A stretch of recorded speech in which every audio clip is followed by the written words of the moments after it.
ট্রাক্টরের ধাক্কায় প্রাণ গেল 10 বছরের শিশু ইমরুলের। এ কান্না ছেলেহারা এক বাবার। 10 বছরের শিশু ইমরুল প্রতিদিনের মতো ব্রাহ্মণবাড়িয়ার কসবা পৌর এলাকার আড়াইবাড়ি রোডে সাইকেল নিয়ে বেরিয়েছিল।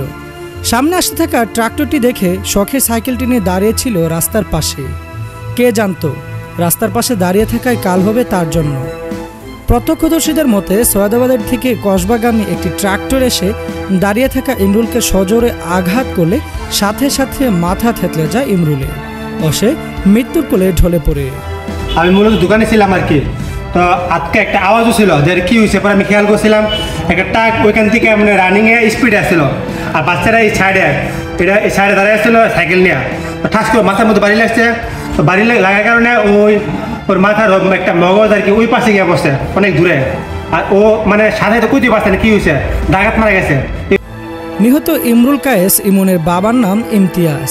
সে বাবা মা সহ আড়াইবাড়ি গ্রামে বসবাস করত। মূলত ইমতিয়াজ ব্রাহ্মণপাড়া থানার বারানির বাসিন্দা।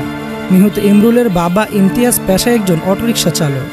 স্নেহে সন্তানকে হারিয়ে তাই তো হাসপাতালের সামনে এভাবে কান্না করতে থাকে অসহায় বাবা। পরে পুলিশ এসে ঘটনাস্থল পরিদর্শন করে ও ছেলেটির লাশ উদ্ধার করে নিয়ে যায়।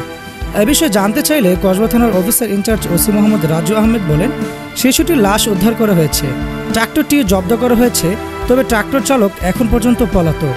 তাকে গ্রেফতারের সর্বোচ্চ চেষ্টা চলমান ও এ ব্যাপারে আইনি ব্যবস্থা প্রক্রিয়াধীন রয়েছে। Saidul Islam, voice of Kasba, Kasba, Brahmanbaria.